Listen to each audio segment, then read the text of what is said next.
Bring it in, bring it in, bring it in. Frankie Rob, man, long time no hear, man. What is going on with you? Man, everything's smooth, ready for this football season to start, and confused about a lot of it. So not really sure what's going on, what's going to happen. You know, just trying to anticipate, you know, the best for everybody and everything. You know what I'm saying? Yeah, man, you want the How you best. doing? This best. You want to. This is a little bit of a confusing time right now, man. As you know, man, I had a busy week.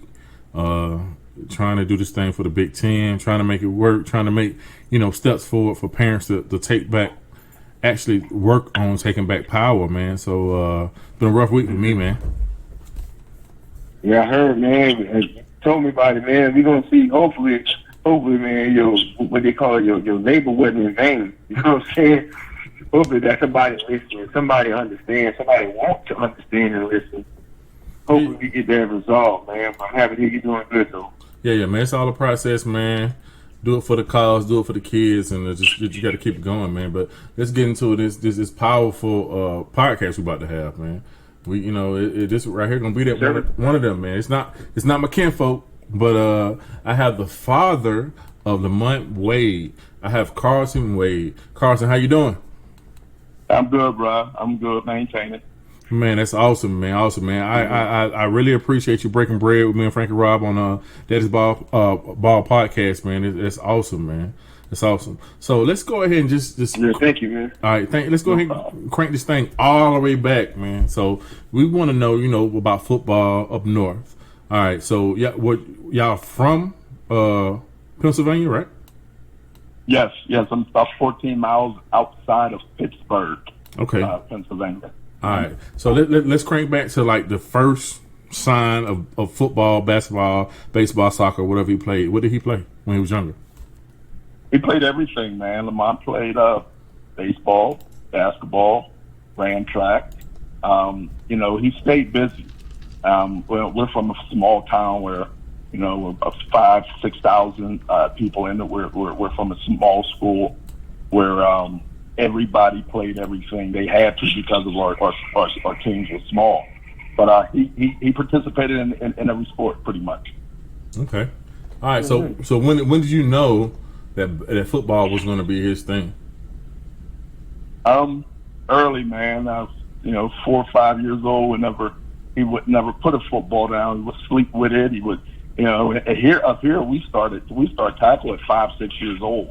So he was able to play up, at that age, and we just knew that he loved the game. And when a kid loved the game, it's easier. It's easier for him to practice and for him to do things that he needed to do because he wanted to be the best at it. Okay, that's a fact. All right, so going up, you said do y'all have Pop Warner up there, or do y'all have just like youth football? We have youth football, midgets, mighty mites, termites, twerps. We have. Does it go outside of the state, or does the championship relies into the state? It relies into the state, local communities through the city of Pittsburgh and the outskirts, all the way out to the Mon Valley. All right, for sure. So he was a beast. Mm-hmm. So playing, youth football in middle school, what positions did he play? Here you play everything, man. You go from the line to linebacker to safety. You play running back. Your better athletes probably play the linebacker, the wide receiver, the quarterback, and the running back's position. But he pretty much played everything. Awesome. All right, so going from middle school, he kind of had a name for himself in your area, right? Yes. All right, so going into high school, how hard was it to pick a high school, or did you just go to your local school? We go to our local school. We have like communities, Carlton, Duquesne, McKeesport, and you usually stay in your community to play high school football. Okay, so was it? I mean, we're looking back. I mean, I know here at Penn State, so looking back, that was right. But would you change that? Did that affect him in any way, going to your local school, or would you have sent him to another school that better prepare him for the next level? Honestly, no, because we're in a small community and we play. The kids play together all the way up. In high school, in his freshman year, he played with Tyler Boyd. The high school won 66 straight games. It's a state record. It's a state record. Okay. 66 straight games. But no, they play together all the way up, and that's how, even in midget ball, the guys play together, and that's how they become real good, because they know each other. They know the tendencies and what they do and what they can do. Okay, so let me ask you a question. What is your area known for? You know how down south we known for, speedy backs, slots, right, stuff like that. What is the area up there known for? I think I got an idea, but I just trying to ask. Football. Western Pennsylvania is known for physical football. I mean, Joe Montana. Who else? It's a physical brand of football, because we don't have our winners. You guys down in Florida, whatever, they can work out year round. Here, it gets cold here, hitting in November, December. You know what I'm saying? And we're still playing football, but it's known for physical, hard-nosed football. Okay. All right. So going into high school, was there any issues that you can help other parents out that you had to kind of help Lamont through? Any other? You said issues? Yeah. Grades, figuring out not to hang with the wrong crowd. Anything? Any issues? Yeah, without a doubt, because we're in the city where a crime, a lot of crime exists. And that was one of the main reasons we kept Lamont busy, because of so many things going on in the smaller black communities where crime exists, drugs exist, and a lot of things is going on. We pretty much had to keep him with the right group of kids who continue to play football and continue to excel in football and try to get education and scholarships and stuff like that. But it was big time with crime and everything, and making sure he maintained his education and everything. Yeah, that's one thing that fans, coaches, and stuff don't realize, just the work and effort that we have to do to keep our kids on the right track. It's so easy to fall off, and it's just it's mostly it's a blessing. It is.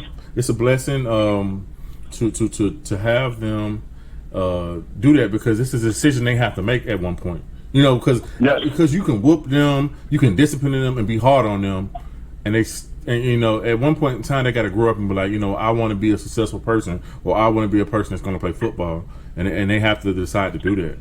All right. Go ahead. Without a doubt. Yeah. Without a doubt. So going into, I got a question for you, man. All right, go ahead, bro.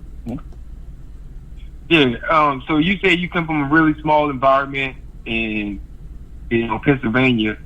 I know it's like family-like atmosphere around there, right? So the question I got for you is that when you got your son to high school, and you knew that he was going to be a good deal since he was 5 years old, you knew that was going to happen. So with that being said, if you knew your son was going to be good, and you already knew that everybody goes to that local high school, what goes on, so when did y'all start, when you knew it was going to be something, when did you start making moves towards his athleticism, as far as camps or anything of that nature? Like, when did you start really, really making him train? Did you find a trainer for him, when he was in high school? And if so, what time frame did you start really, really, pushing him to get better at this sport? Pretty much, the job I'm working in, I was working back then, but I was working shifts, different shifts each week.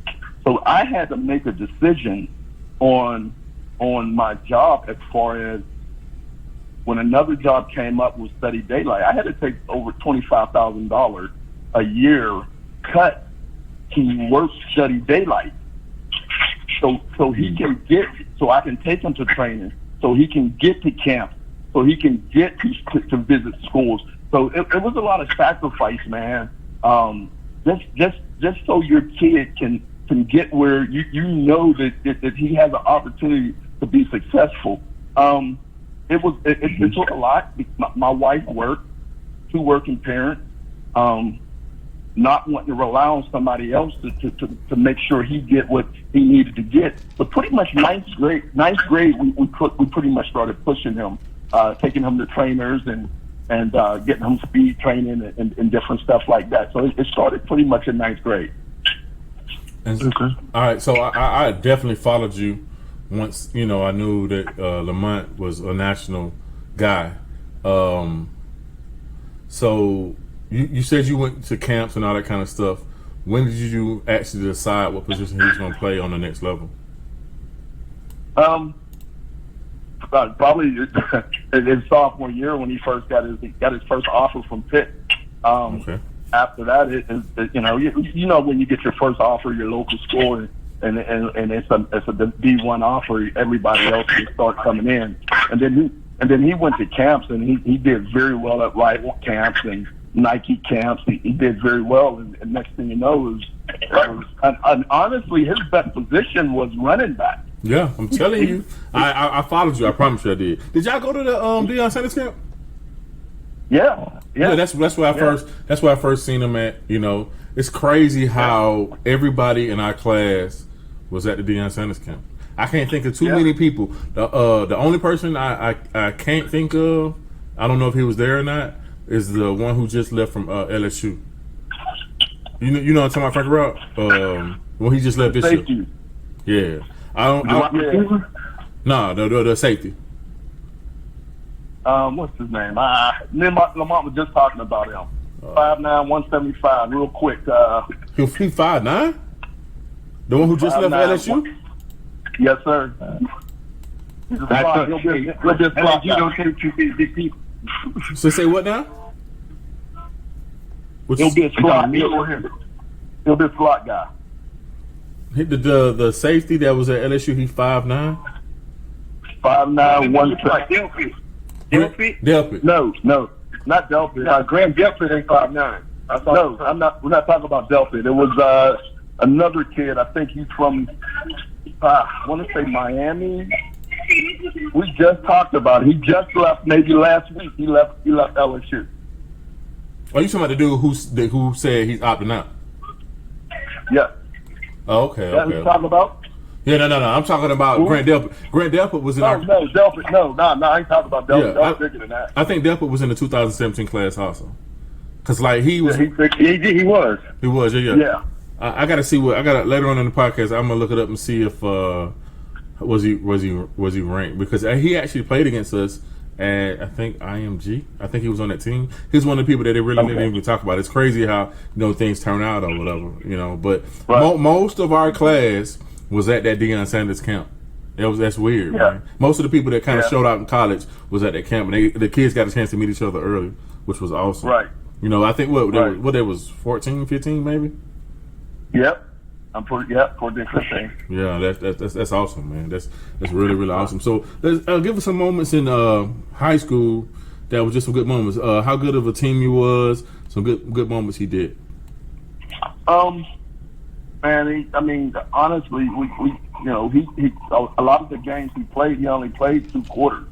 And I think in the state of Pennsylvania, he's leading touchdowns and maybe 4th in rushing.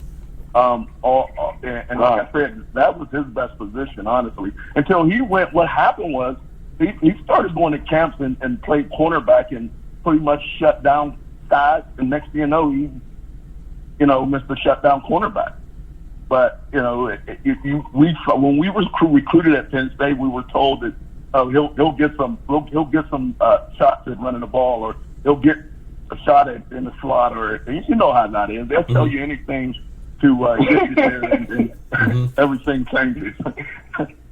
So okay, this win the game. Yeah, this is big. This is what I'm about to ask you right now is big, and I'm going to separate this out. What question I'm asking you, and have you and put it on my Twitter. So check this out. It's so many 5'9" players in the country. They want to be where your son at. So as a parent, as a kid, what's some things you gotta demonstrate on film? What's some things you got to do to kind of be where your son is at right now?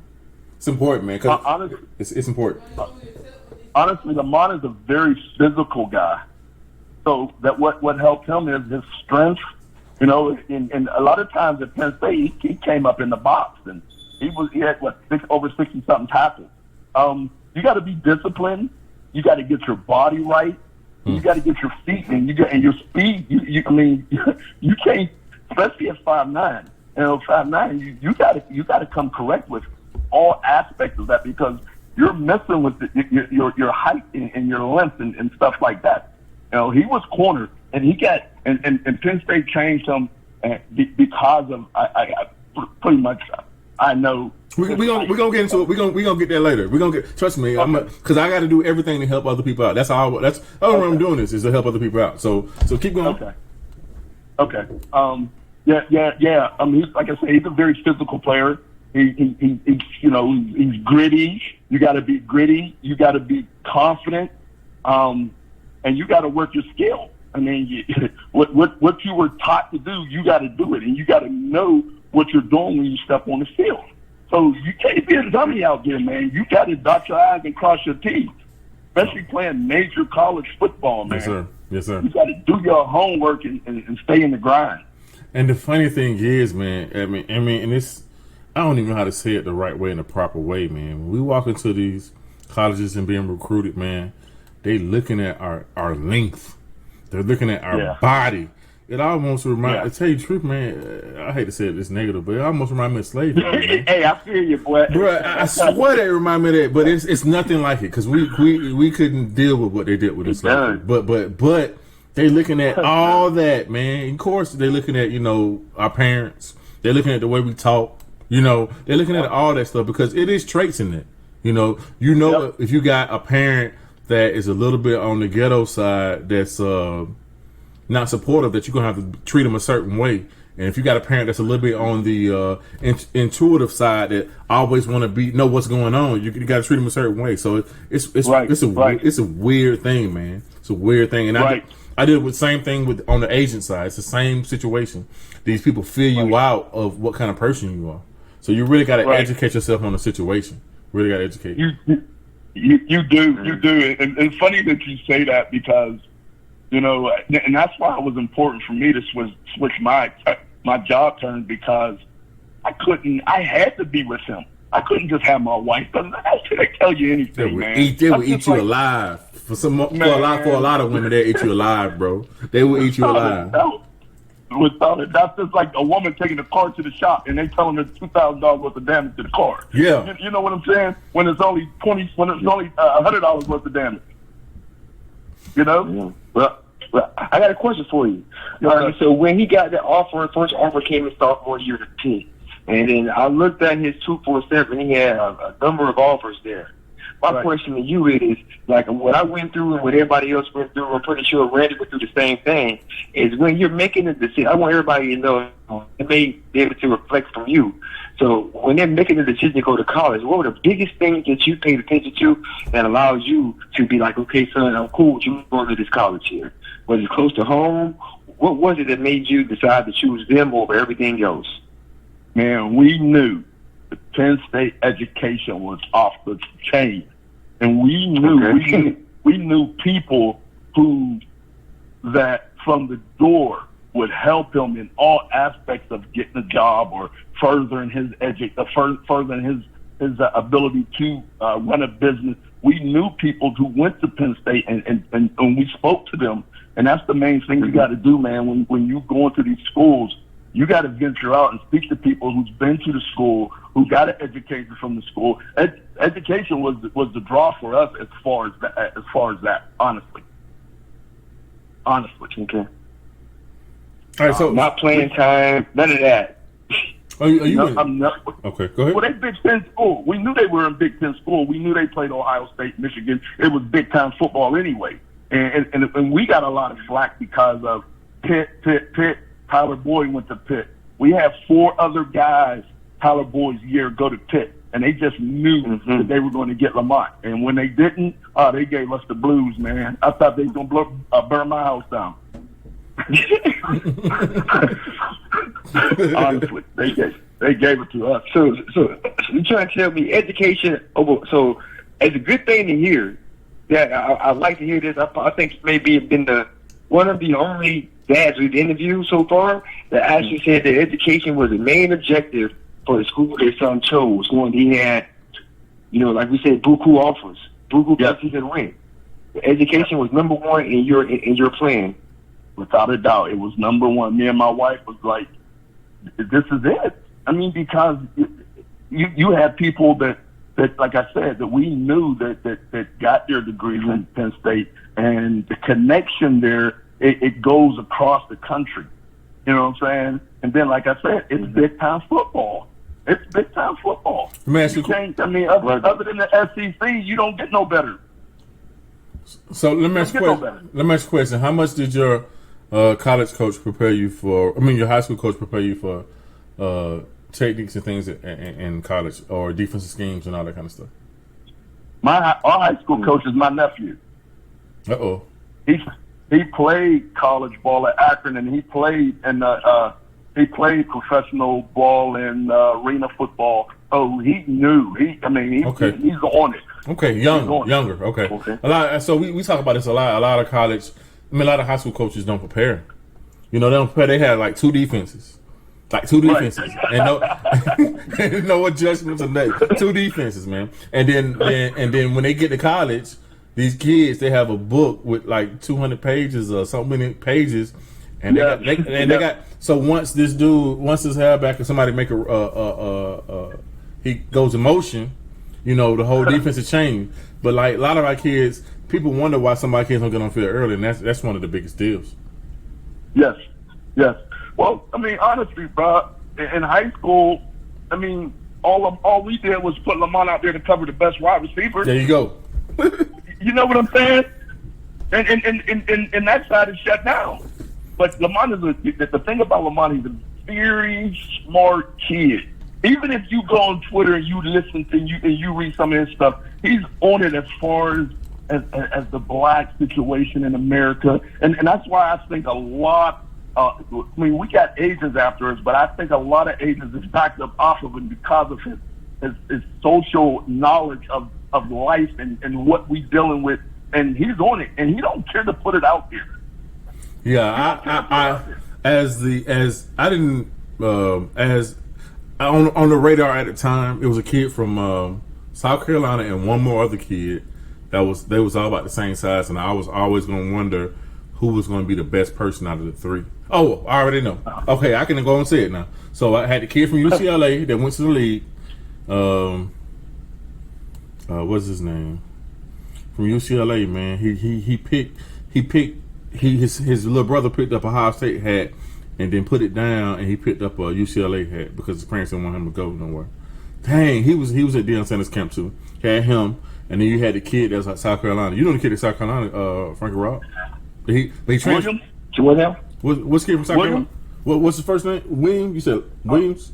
Williams, cornerback. Yeah. What's his name? I can't remember his first name. I know he's talking about. Tripping, small man. Kid. Yeah. So kid. I kind of bunched all three of them together.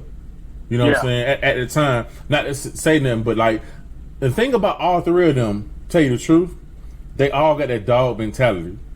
You know what I'm saying? Because I can show you film on YouTube of them where they would be checking like Trayvon Grimes or something like that, and they would be much. They would be way more physical than Sean would. Akuda would do that too, but they would be way more physical than Sean would, and they just showed dog mentality, and it was just really cool to watch. Really cool to watch. Yeah, he's like that. He got an attitude on the field, off the field. He don't think he's the best player in the country. And honestly, my daughter's a hooper, and she's like that. He just don't care. That's awesome. Clapping in your face on the court. I mean, and you don't see that with girls. But he got that dog mentality. That's awesome, man. Let me ask you two questions I never asked on the podcast before. All right, so when did he find out he was going to the opening? Honestly, he had a bad practice, and when they initially practiced for the opening, he had a terrible practice. He didn't think he was going to go initially. He didn't. Mm-hmm. He played bad. Honestly, bro, he got in the car crying. I didn't take. I couldn't take my wife. Took him up to Ohio for that, and I couldn't take him. He got in the car crying because he thought he had the worst day, and that whole 2 weeks after that, he was messed up. I mean, mentally, he didn't think he was gonna make it. Then he got the call, and man, it was like a kid on Christmas Day. Man, he was excited. But he got it late. It's levels, man. It's levels. People like to bash different things, but it's levels. So another thing too. Why did he pick Under Armour versus the one out in Texas? He was back and forth. And I think a couple guys that he knew picked Under Armour, and Texas was.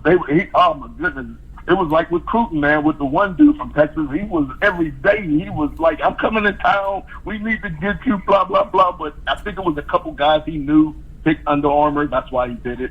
Yeah, I couldn't. There's some things I can't say right now. I can say later on, but yeah. But that's how it is. That's how it is. And before we get totally move to college, you got anything else you want to say about college? Not totally move to college. High school. Got anything you want to say about high school? Anything else? No, I mean, it's like I said, we're a small town. We breed athletes out here, man. Honestly, like I said, we won 66 games in a row, and that's when Tyler Boyd graduated. I think 4 of our guys went down to Penn, and we are a successful football program this year. If we play, look like we are going to play. That's crazy. We're playing, and Penn State ain't playing. That we'll have a successful season, but. It was a joy watching. And time just flies, man. Whenever these kids are playing, it's like it's gone. Blink of an eye, it's over. How much you think? How much you? Let's get one more before we go to college. How much do you think playing for a successful high school had in his success so far? Big time. Cause that mentality, you want to win. You know what I'm saying? They take that mentality with you, and you'll do anything to win. I thought it played a big role in that, man. All right, that's awesome, man. So let's get into his adjustment. Hold on, Randy. Hold on. Oh, my bad. Last question for high school. Did you, like you said, Penn State was something you were from? It's kind of like Florida here, Florida State is here in Florida. You know what I'm saying? Right. Those schools got their own names, got big time schools or whatever, right? So the question I have for you is that, did you build any kind of relationships with the coaches? Like Randy told me a long time ago, he was like, Frankie, when you go visit these colleges, man, you need to learn to start talking to these people and get networks built up and everything of that nature. Did you take the same approach? Did you get to know the coaches that's going to be with your son and found trust in them or built trust from them? Well, they had the upper hand because Terry Smith coached Lamont 707 team before he went to Penn State. So it was a relationship there from the honestly, real quick. Honestly, we thought Lamont was going to Tennessee. Dude, I was down Tennessee about 6 or 7 times because he loved it down there. And I think the last time we were down there, it was grumbling about the coaching staff not being there. And after that, it was Ohio State. We were going to Ohio State until the head coach came out and called him somebody else. Hold on. That wasn't y'all. What? That wasn't y'all. That was Bruce. Huh? It was us too, bro. Whoa, y'all just didn't make a deal. Y'all didn't make a big deal about it. We didn't put it out there like that, man. Oh my god. Dog, Urban sent me a text yesterday, man, about the movement we doing, man. That's my dude, man. We get a lot of arguments, but that's my dude, man. But dang, he did both of y'all like that? Yeah, he did it, and he slid out of it real quick, but he came out. Somebody else, and then pretty much Lamont was like, you know what, man? Let me get my black behind out of here. Man. Randy went through the same shit. I mean, same stuff, right? Really? Yeah, no. They ain't call him nobody else. He's just like systematically doing his thing how he do it.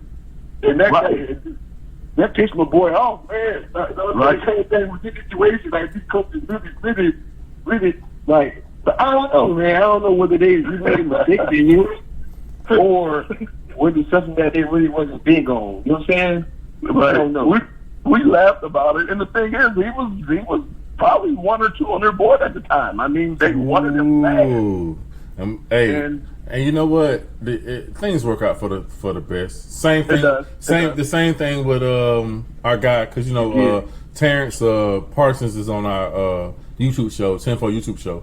It worked out for the best. If Terrence Parsons would have been at Ohio State, I swear he probably still be sitting because we got people playing right now, man. They've been playing forever, and we just wait. Right. I ain't saying we waiting for him to move on, but like Chance wouldn't got it. I don't think he would have got a fair chance to play, and that's how it rolls. If you got too many people stacked up at your position, that senior or whatever, it's really hard to play, man. It really is. It is.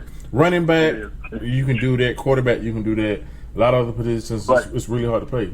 Sean, I mean, I had to explain to a media person, it's not that Sean wasn't the best outside corner.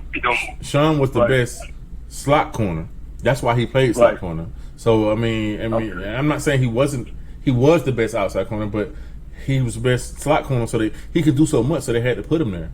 You know, and I didn't even know that it was going to affect a draft grade or anything like that. But I mean, it's just stuff you got to learn. So the people we was talking about earlier was Darnay Holmes out of UCLA. Yes. He's 5'10", and the other one was Jamison Williams out of South Carolina. But Jamison's, I think Jamison's out of HBCU now, something like that. Right. Yeah. He's at HBCU, man. And then like when you look up and down this thing, bro, you look up and down it. You know, we got Marcus Williams. You know, we know him from IMG. He played for Ohio State with us. But if you look up and down it, man, it's the 5'9". It's not like that on this list, man. It's not like that on this list. I'm just realizing now I'm seeing a lot of, cause the reason why they say Oregon has a good DB crew, because I'm looking now, and a lot of these kids are from the 2017 class. It's pretty interesting. So it's actually a lot of kids I know that I didn't even think about that went to Oregon, but that's pretty cool. That's pretty cool, man. Let's jump into the college, man, and just adjusting. Because two things we got to talk about adjusting wise. Because our kids got to understand, especially if you come from a community that's black, and now you go into a community that's mostly white. Like, how was it adjusting on that? How was it adjusting in the school? How was it adjusting and not being a top dog no more until you make yourself a top dog? How was all that? But you know, it was rough, especially at Penn State, where you probably heard stories about them up there as far as, you know, the racial tension and everything. He had to adjust. It was growing pains through that process, man. You know, we're 2.5 hours away from Penn State, and there's been times when we had to go up there and help him deal with some things. And then not being the top dog was rough, man, because he come out as, you know, I think Rivals had him as the number one cornerback, you know, that year. And going into it, you know, he played some his freshman year, but his sophomore year he switched to safety, and it's hard going from corner to safety because you got to deal with the linebackers. You got to know what everybody's doing. Corner is, you're pretty much out there by yourself.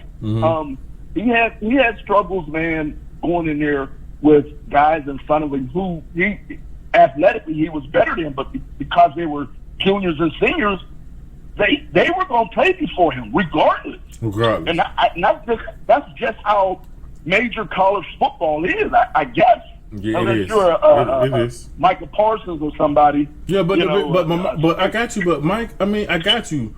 But it's about the people that's in front of you. Michael was elite, and then but the first year, his dad was pissed because he thought he should have got more reps than what he got. He still had a process. He still had a process. Yeah. I promise you, he did. Yeah, he did. Yeah. He did. In my opinion, you was there, but in my opinion, just talking to that, he still had a process and a lot of things he had to overcome. But let's just jump back to the being in around people and learning to adjust. You know, so like you got things where you got to like correct people, but you know, but where we correct people in a different way. But in college, it's you got to just one thing about it when you got to correct people, you got to correct them the first time.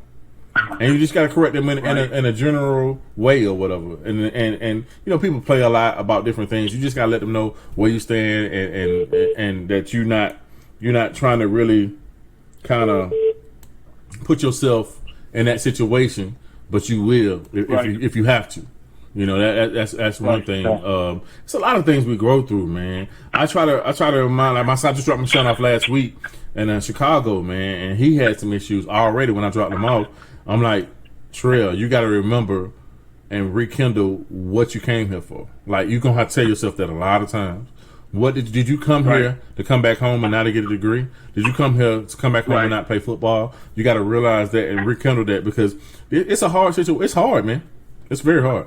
It is. It is. It definitely is, bro. It is.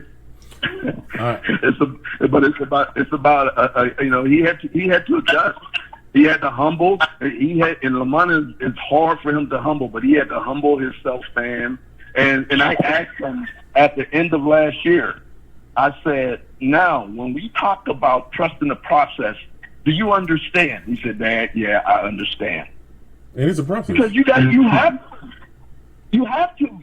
trust the process, or you're going to lose yourself. You're going to be out of school. You're going to transfer to a Division II school, and you're not going to get the opportunity that you want to get.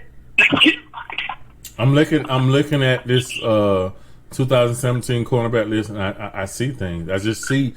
I mean, it's so much that plays into a person being successful. You know, CJ Henderson was like number 17 on that list.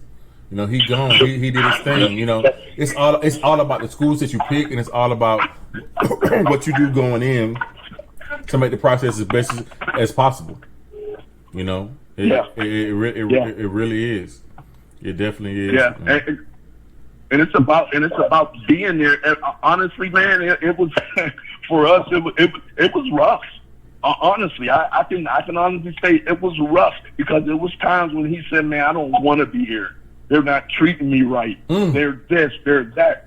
Because of the fact, like I said, his ego. He was the guy going out of high school. He was the guy. He was the number one guy going in Penn State that year. So he had to suck it up and say, you know what, man, I gotta do this. And then on top of it, bro, he went up there with his high school girlfriend went up there with him, and he had a baby up here. Okay. Wow. So he had to grow up a little faster than other people grew up. You know what I'm saying? For sure. So it was a task. It was you know, I just thank God that, you know, we're at this point in time where, you know, he's about to graduate and some good things. He'll get an opportunity to do some good things. That is really good. That's really good. On the high school girlfriend thing, man. I try to really send out a message to kids to understand that they going to the same school, so that's different. But the ones that don't go to the same school, man, that can mess you up. That can mess you up because it's better just to say, hey, you know what? We're gonna be friends. We're gonna be we're gonna be best buddies. We're gonna tell each other everything. We're gonna keep it real, because that can mess you up, because you could be faithful or whatever, and that person might not be faithful, but that can tear you up on the football side. On the football side, you're giving so much, and you don't have a lot of time to do a whole bunch of things. So not at all, bro. So you got to be focused. So having somebody that's a best friend at a time would be way, way more important than having a girlfriend or boyfriend. And I totally agree. I had to tell my son that same thing, man. That same thing. Totally agree. Yeah, that's pretty cool, man. So let's get on this moving from cornerback to safety, and you know, just the whole story about that. Honestly, I wasn't even told about it. Like I said, we were cool with Coach Terry even before he got up there, because he coached at 707 team, and we knew him. That's who recruited him. That's who recruited him to come to Penn State, pretty much. And initially, I didn't know nothing about it. And then Lamont called me and said, he texted me. I guess they had a meeting, and he texted me out of the meeting and said, I'm moving to safety. And I'm like, what the heck is going on? I had concerns about that because of, you know, you played safety a little bit in high school, but, you know, how are you going to adjust? I mean, and he pretty much, the sophomore year, he didn't play that much. He played some. He played a lot of special teams. And then we jump into the junior year, you know, latter part of the junior year, he balled out because he was a lot more comfortable with it. And this year, I honestly thought that he would probably be Big Ten all first team because he did everything. He worked on his body. He know the position. He's comfortable. It's all about being comfortable, man, in college and knowing what you got to do. But it was a process too because he had to humble himself again and sit behind another senior who was playing most of the time. And there was times when we went to games, me and my wife, we traveled to every game that they played. Mm-hmm. And he didn't play that much. And he would come out after the game like, man, I can't do this. I can't sit behind this dude because I think I'm better than him. I can't do this. Every game was like, man, hang in there. We would have long drives back, man, just thinking about, God, man, what's going on here? But like I said, I just thank God. For the. But it's important, bro. It's important because people feel like the success in youth football in high school has to, transfer over to college, and it don't. And a lot of times when people get in the transfer portal and do what they got to do, it's just they running from something that's very hard. Dude, Sean, when Sean went to Ohio State, I think we got like 4 top corners in one draft. We had Jeffrey Cuda, had Sean, we had Sheffield, who was a year ahead of them. He was already at Alabama. We had Marcus Williamson. So it was hard. It was hard for Sean. Yeah. He turned his freshman year. He ended up being hurt, so that was good because I didn't want him to really play anyway because he was just really mostly playing special teams and playing garbage time, and that's another thing. That's another conversation. But But the thing about it, it's hard. It's not an easy thing, and you really got to be confident about yourself because out of all the practices you have, out of all the weightlifting you have, it's going to be so many things that you're weak at. It's going to be so many things that you got to work really, really hard on to be the best you can be. And yes, some people can do it and never get to the point where they want to get to. So, like, you really, really got to be mentally focused to make things positive. But the mental focus that we teach, that we want them to have when it comes to this, they can't duplicate it in high school and in youth football. You can't duplicate it. You're right. No. So most of them are set up to fail in a way because you can't. They're stars. They can do whatever they want to do, not show up, do this and whatever. And I mean, if you got parents or whatever, you're gonna do it. But it's frustrating, bro. It's super frustrating. Yes. Wow. You know what we went through. Yeah. I mean, honestly, it was rough. It was. And like I said, Penn State, if it's a senior there, and he ain't even got to be that good, because like I said, Michael Parsons, they had former in front of him, and no way, no how, Michael Parsons should have stayed on the field. Just because they're seniors and they did everything they were supposed to do. They paid their dues to the program. They're going to play them guys. Yeah, and they're good guys. I mean, and it's only about 4 coaches in the nation that say, forget it, I'm going to play the best guy. Let's keep it real. It's maybe not even that. I mean, Saban. Yep. Let me see. Saban. I go with old boy from Clemson. Football matters. That dude. Yeah. Maybe 2. Because I can't name no more that I know of. But it's only 2 coaches that I know that say, "Hey, bro, I'm gonna give you this much time, and you rolling, and I'm gonna put this dude in." He don't care about all that. Right. You know what I'm saying? He gonna help you out. I mean, because Saban gonna help you in the job field and all that kind of stuff. He gonna do everything he can for you right there. But if he's trying to win the game, you know what I'm saying? Right. And that's one thing. That's one thing we wasn't doing at Ohio State. Coach Day, I think he'll do it. He hasn't been challenged to do it since he's been there, but I do think he'll do it. I mean, because he's a good guy, but he want to win the game too. Because we talking about that Clemson game so many times, it's crazy. But right. All right, but one thing I kind of skipped over, like, when did he know he can be a good college player? Like, what game did he see? He's like, dang, I can do this. He had some pretty good as his freshman year. He had some decent games, but mostly it was special teams. I want to say honestly, man, his junior year when he was named the starter, he felt like I want to say. He had a good game against Michigan State. And I think that the game against you guys, that game like that, I really put him out there because The ratings was high, and I don't think nobody really, they knew of him, but, that game right there really put him over the hump because he had a heck of a game. I don't know. I want to say it's his junior year really because that's when he got confidence. He was a starter. Everything else was special teams and spot duty here and there because there were singers there. His junior year, probably the beginning of his junior year, whenever they pretty much let him go as far as the freedom to do things, singers and juniors, even in school, with study hall, it's a little more lenient towards you. But I want to say his junior year, he really started, saying, he said, Dad, we good. I think I can do this thing. And what's some other things you had to do as far as his body to get him the position from cornerback to safety? Well, his last year, his junior year, I think he went up to 201 or 202, and he said he felt big.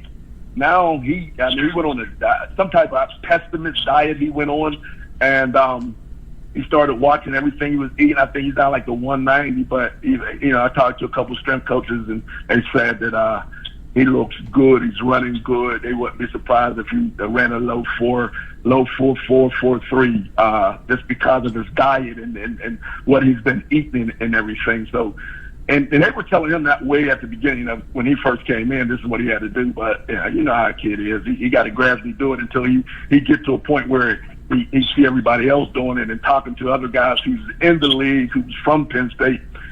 He decided to, concentrate more on that. All right, so let's get into these.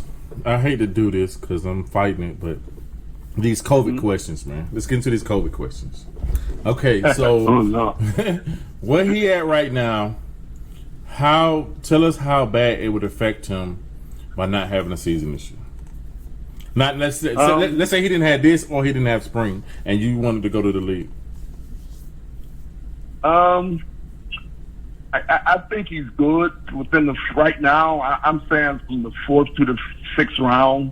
Right now, if he would have played, he could have easily went up to. I honestly believe he could have went to the 2nd round. That's bad. That's bad. That's bad. That's bad. Yeah, that's a lot of money. That's a lot of money. That's what I mean, bro. That's what I mean. It's still a blessing to go or whatever, but that's a lot of money. That's a lot of money, man. That's a lot of money. A lot of money, bro. That's a lot of money. So playing in the spring is an option for you or no? I say this again. I said playing in the spring is an option for you or no? Honestly, it won't even matter because the NFL will have to push back the draft. The NFL will have to push back they will have to push back the stuff for them to play. Yeah. How is it going to happen?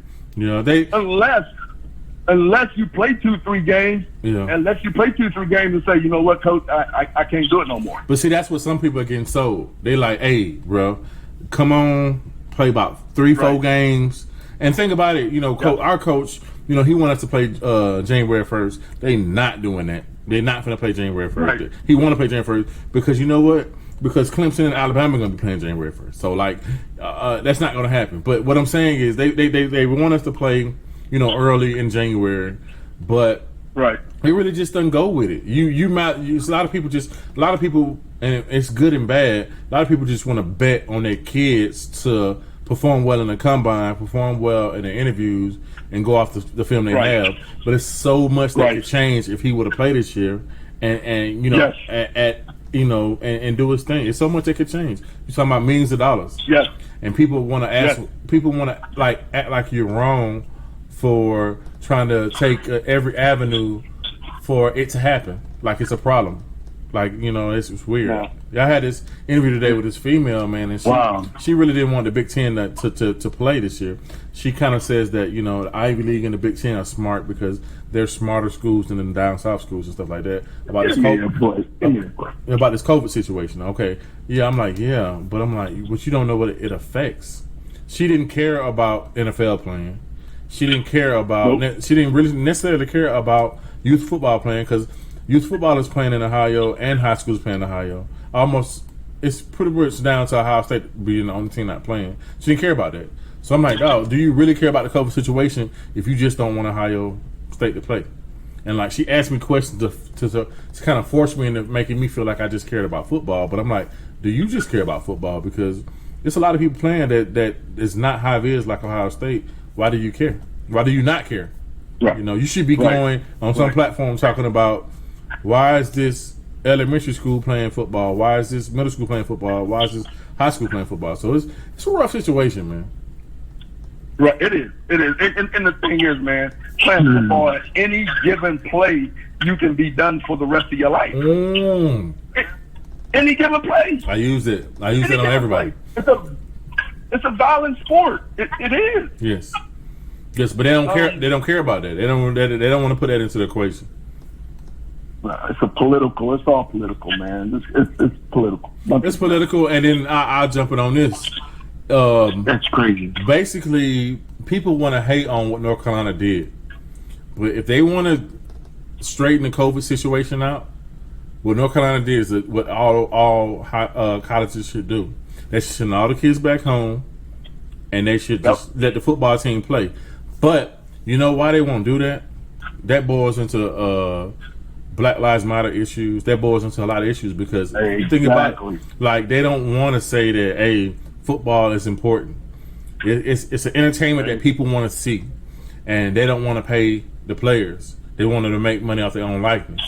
They don't want to pay them. Right. But they want to have $1 billion a year industry and not pay somebody. They want to make. So say if they got $1 billion each year. Say North Carolina got $1 billion each year.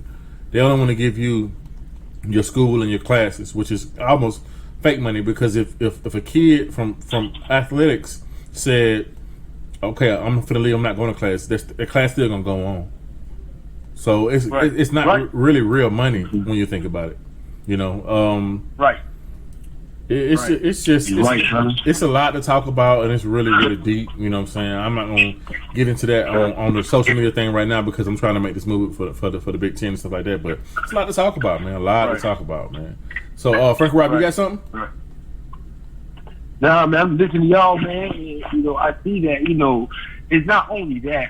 Most of these kids could be in their 20s, you know, and the Big Ten and whoever else decided not to do it. Like, you know, end of the day, I think they're grown men. We should let it be their option. Like, if they don't want to do it, they don't want to take the risk, they don't take the risk. But if they want to do it, let the boys play, man. This is their dream here. Like, I don't know, but we know, like, honestly, truthfully, maybe, like you said, Randy, some things that I don't need to get into, or I'm not sure if we can, but, bro, I can't help it. Man, the reason why they can stop, because most black people playing football. Ain't no white people playing football like that. Exactly. Therefore, this going to cut them. Yeah. Exactly. If they want to dip on the Black Lives Matter thing, okay, yeah, cool, no football. We got COVID. It's the main reason why we cut football out, even though we've been trying to do this for years. Mm-hmm. And what we mean, the NBA got to get higher. This guy, anything that black people could lack in, they pointed it out and made it that hard to get in and get out. Right. Period. That's how I feel. The interesting part is SEC go play, ACC go play. Everything turned out successful. They get into their playoff games and everything go well. Wouldn't we be looking real stupid? Stupid. Wouldn't Penn State? I mean, honestly. That's a fact, bro. Honestly. Yeah. Yes, people are gonna catch. But honestly, truthfully, football down here is life. Exactly. I mean, it's like up north, you got basketball you could play. You know what I'm saying? Baseball down in Florida. Well, I can't speak on every state in the South, but I can speak on Florida. Born and raised here. This is life, man. We started at 5 years old, hitting 2. It's gonna happen forever. It's been going on before I got here. This is how it is. It's always going to be this way. You know what I'm saying? Yes, sir. That's cool, this man. This is a lot of kids' way out. Absolutely. Honestly. This is a lot of kids that they get there, but they don't finish. Something happens. Something pull them back. And honestly, a lot of kids is coming from single-parent homes, too, man. And they ain't and having to deal with that. Yeah, and they ain't trying to hear that, bro. They not trying the people at Bay ain't trying to hear that. They don't really understand because it's crazy because they don't experience it. They ain't trying to hear it, man. And they take it as everything you say. They take it as an excuse, but they ain't had to do what a lot of people had to do. And exactly, it's crazy, man. It's crazy. So, exactly. give me 2 last plugs for a parent and for a kid. A kid trying to be in your son's situation, you know, hard work and all that kind of stuff, and a parent that's trying to motivate his son in your situations to get where your son at.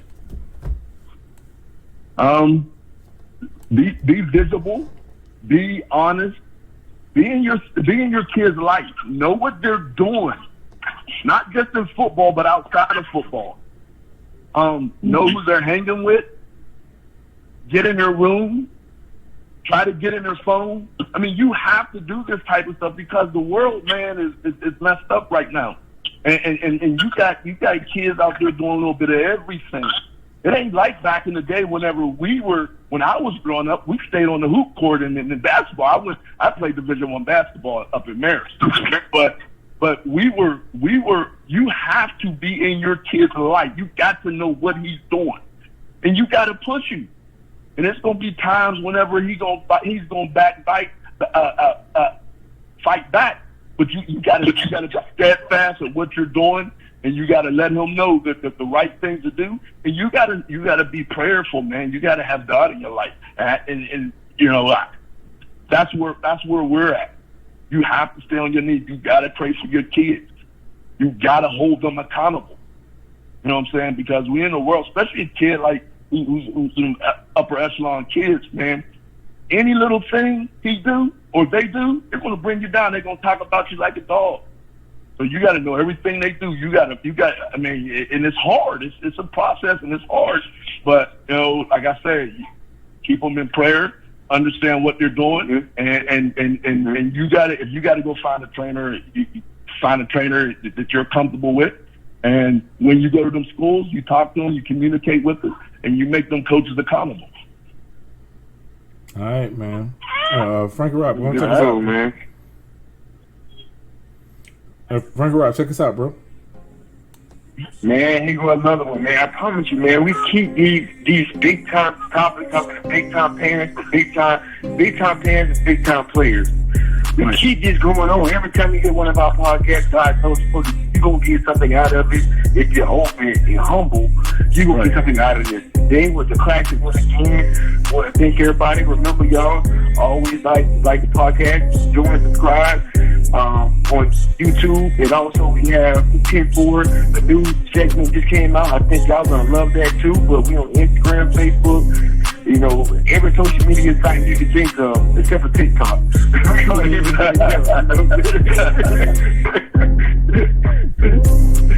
All right, man. Carlton, man, I appreciate it, man.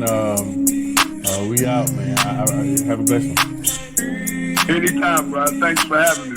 For sure, man. Take care. All right, man, take care. It'll be out on Sunday, bro. Okay.